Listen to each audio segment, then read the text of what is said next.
కూడా ఈడ 1000 ఏళ్ళు శాశ్వతం కాదు. ఎవడు ఎప్పుడు పోతాడో తెలియదు, ఏం ఎంట కట్టుకుపోతామో తెలియదు. కానీ రాజకీయం కోసం చివరికి దేవుణ్ణి కూడా పణంగా పెట్టి నీచ రాజకీయాలు చేస్తున్న ఈ చంద్రబాబును చూస్తే ప్రజలందరూ కూడా అసహించుకుంటా ఉన్నారు. కేవలం జగన్మోహన్ రెడ్డి గారి పైన నిజంగా మీకు దమ్ము ధైర్యం ఉంటే రాజకీయంగా ఎదుర్కొనేదానికి మీరు దాదాపుగా 164 సీట్లతో ఈరోజు అధికారంలోకి వచ్చినారు. ఇప్పటికే ఎన్నో రకాలుగా మా పార్టీకి సంబంధించిన నాయకులను కార్యకర్తలను వేధింపులకు గురి చేసినారు.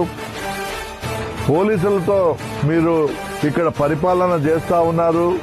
ఇటువంటి కార్యక్రమాలు ఎన్ని చేసినప్పటికీ కూడా ఎక్కడ కూడా వైఎస్ఆర్ కాంగ్రెస్ పార్టీ నాయకులు కానీ కార్యకర్తలు కానీ మరి ఎవ్వరు కూడా మరి భయపడకుండా మేము పార్టీని ముందుకు తీసుకుపోతాం, తప్పకుండా రాబోయే దినాల్లో వైఎస్ జగన్మోహన్ రెడ్డి గారిని ముఖ్యమంత్రి చేసుకుంటామని ప్రతి ఒక్కరు కూడా నడుం బిగించి ఎన్ని పోరాటాలకైనా మేము సిద్ధమని తెలియజేస్తా ఉన్న ఈ తరుణంలో ఎటూ తోచక ఇటువంటి నీచ నికృష్ట రాజకీయాలకు పాల్పడుతున్న ఈ చంద్రబాబు నాయుడుని తప్పకుండా ప్రధానంగా వీళ్లను మాత్రము దీంట్లో భాగస్వాములైన ఏ ఒక్కరిని కూడా మరి వెంకన్న స్వామి వదిలిపెట్టాడు. ఖచ్చితంగా దానికి తగిన శాస్తి అనుభవిస్తారని కూడా మేము ఈరోజు ఈ మీడియా ముఖంగా పత్రికా ముఖంగా కూడా తెలియజేస్తాం.